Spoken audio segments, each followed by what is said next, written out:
Assalamualaikum warahmatullahi wabarakatuh.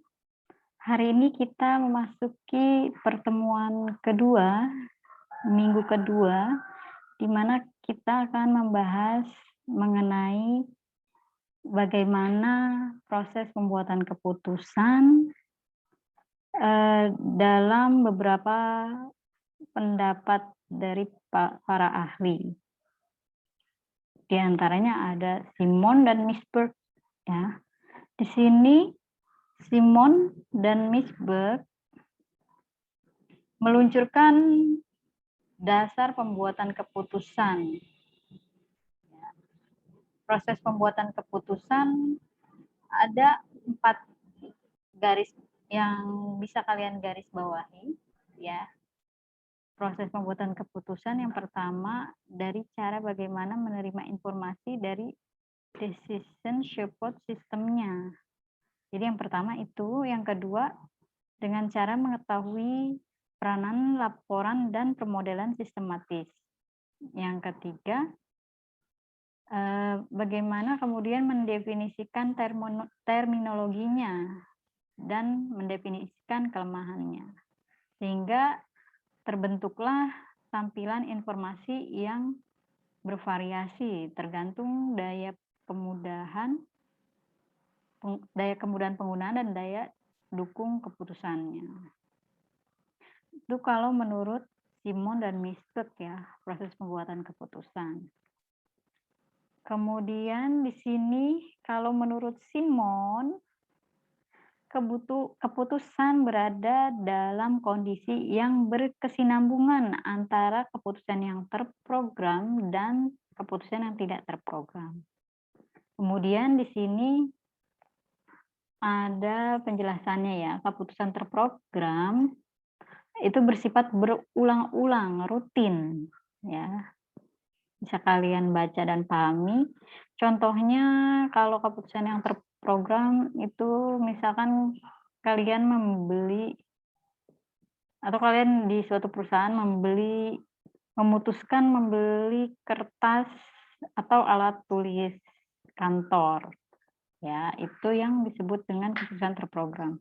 Kemudian ada keputusan tidak terprogram, di mana adalah keputusan yang bersifat baru, tidak terstruktur dan tidak berurut. Tidak ada metode biasa yang siap untuk menangani masalahnya dengan alasan tidak ada metode yang muncul sebelumnya. Nah, contohnya nih kalau di dunia usaha kalian memutuskan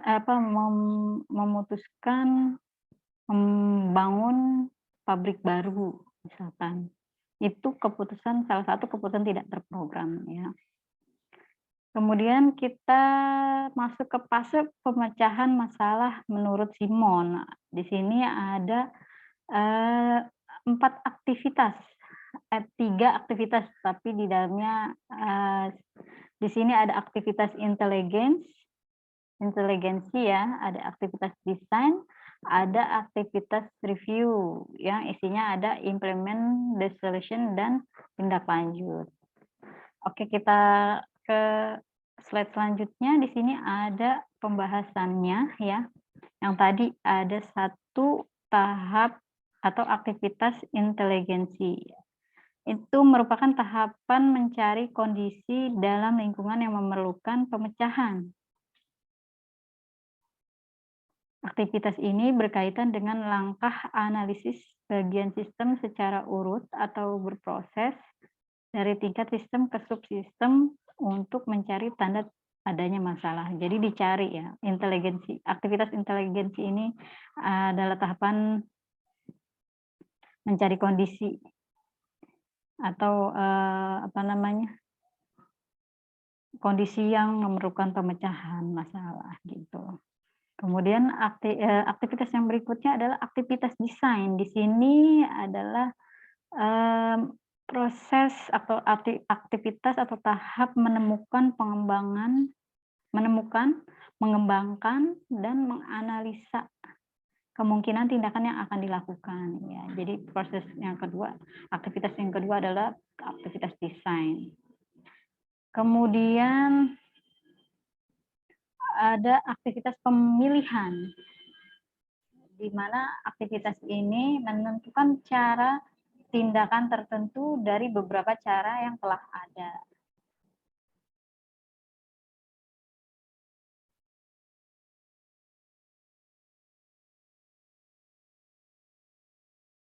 Kemudian aktivitas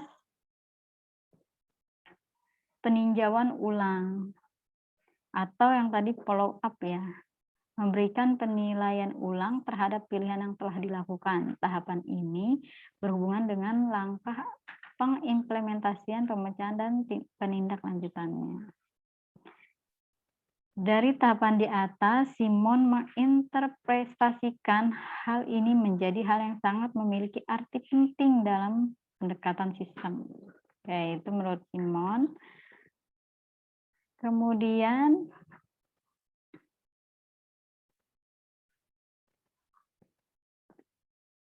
menurut Miss Bird, peranan keputusan terdapat tiga kategori ya.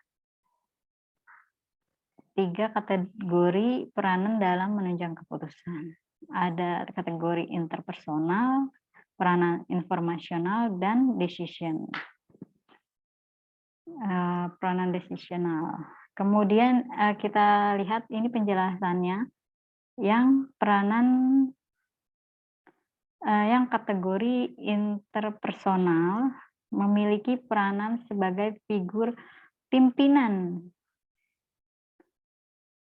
dan sebagai penghubung dari tugas seremonial atas pemeriksaan fasilitas dan wewenang yang melibatkan unit-unit untuk dipekerjakan, serta memberi motivasi dalam peranannya.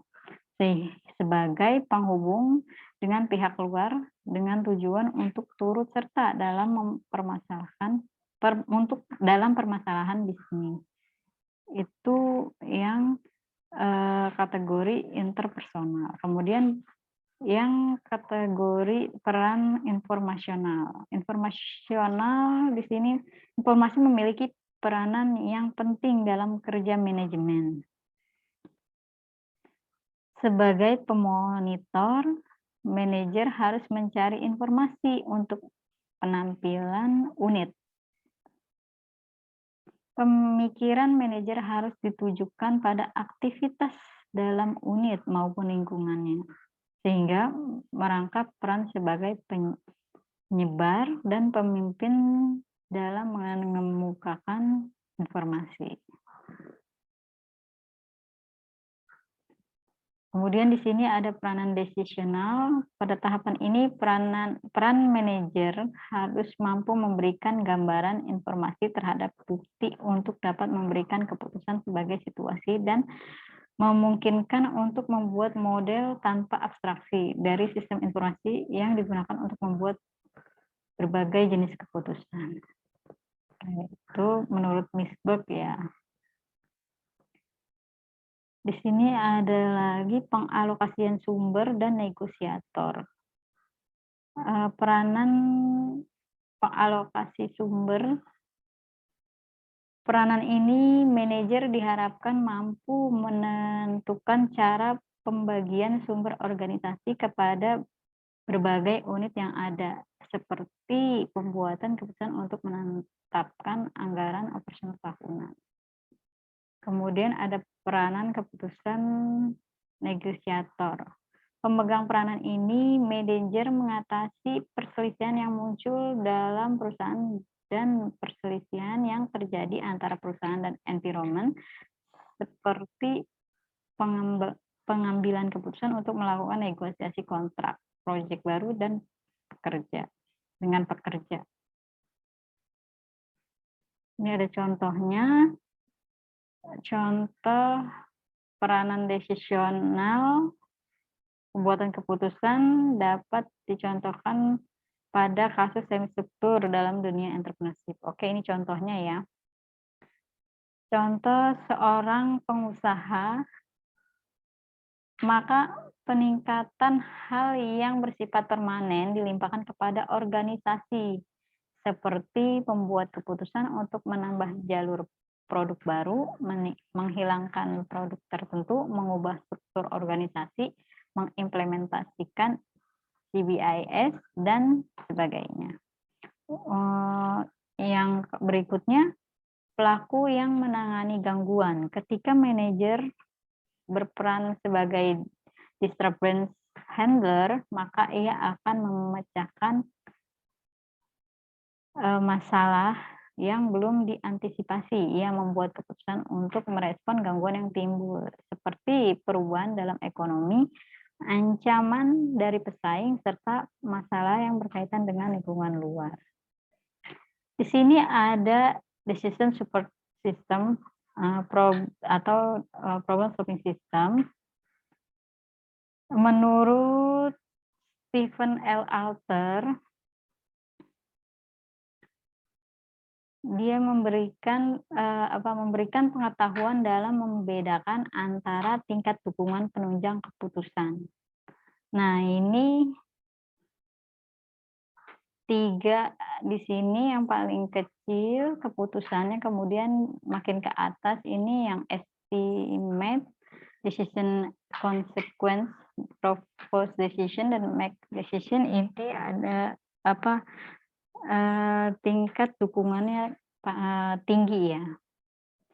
Oke, nanti ada penjelasannya. Di sini kita jelaskan jenis decision support system yang memberikan dukungan paling sedikit adalah jenis yang memungkinkan manajer untuk meretrieve atau mengambil elemen informasi, dapat melakukan query terhadap basis data untuk memperoleh gambaran. Ya, jadi dukungan yang paling sedikit tadi memungkinkan manajer untuk mengambil elemen informasi, ya kan, yang ini nih, retrieve information, terus kemudian menganalisa, kemudian dukungan yang sedikit lebih besar diberikan oleh decision support system yang memberikan kemampuan manajer untuk menganalisis keseluruhan file sebagai bentuk laporan khusus. Dukungan yang lebih besar lagi dicukupi oleh sistem membuat laporan standar dari beberapa file, laporan khusus, dan laporan berkala. Itu ketiga yang tadi ya, dukungan yang ini. Kemudian 3 jenis dukungan yang selanjutnya itu menggunakan metode sistematis. Dalam artian di sini yang dukungan keputusan yang lebih banyak lagi diberikan oleh model yang dapat menawarkan keputusan yang dapat digunakan oleh manajer untuk membuat keputusan. Jenis keputusan yang dikemukakan oleh Arthur mencakup sistem yang memberikan 3 output dasar.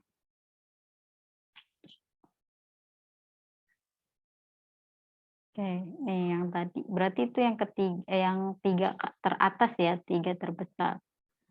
Ini. Oke.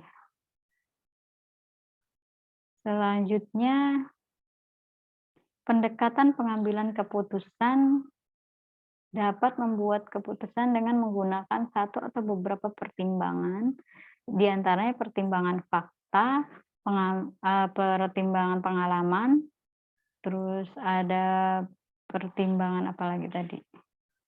Pertimbangan rasional analitis, ada intuitif, dan perilaku politis.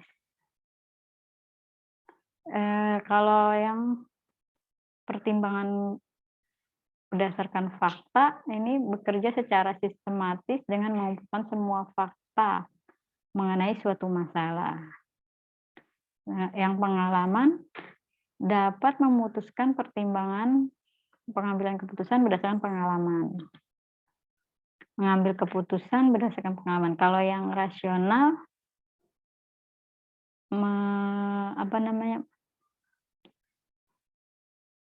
menyusun segala akibat dan memperhatikan skala pilihan yang pasti dan memilih alternatif yang memberikan hasil maksimum. Jadi dia mempertimbangkan semua alternatif dengan segala akibat dari pilihan yang diambilnya. Ditentukan dulu alternatifnya, baru nanti dipilih. Terus kemudian yang intuitif emosional, model ini lebih menyukai kebiasaan dan pengalaman, perasaan yang mendalam, pemikiran yang reflektif, dan naluri dengan menggunakan proses alam bawah sadar. Jadi mengambil keputusan intuitif emosional. Terus pendekatan pengambilan keputusan perilaku politis. Model keputusan individu dengan melakukan pendekatan kolektif. Metode yang umum antara lain metode tawar-menawar, inkremental, mixed scanning, agregatif, keranjang sampah atau verbatim. Dukungan keputusan dilihat dari tujuan decision support system. DSS dimaksudkan tidak untuk mengganti tugas dari manajer. Jadi dia tidak mengganti tugas manajer sebagai pengambil keputusan. Dia posisinya ada di tengah berarti ya. Dia tidak menggantikan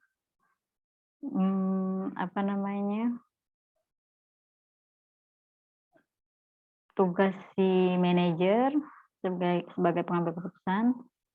Terus dia adanya posisi di tengah. Di sini ada ininya ya, ada penjelasannya.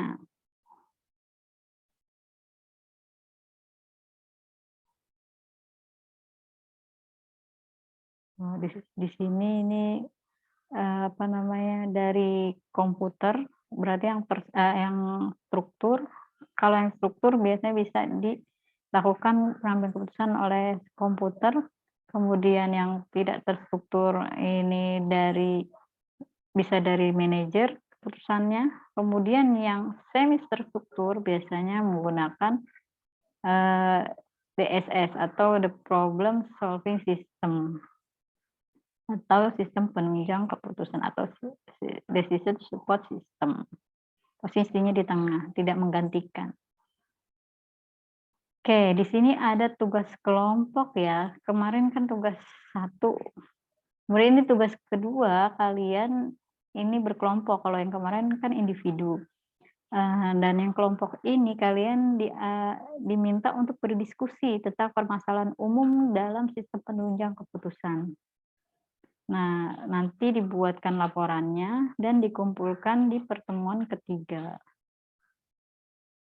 Nanti untuk pengumpulannya seperti biasa dimasukkan saja ke Google Drive, kemudian nanti linknya dikasih ke dosen masing-masing.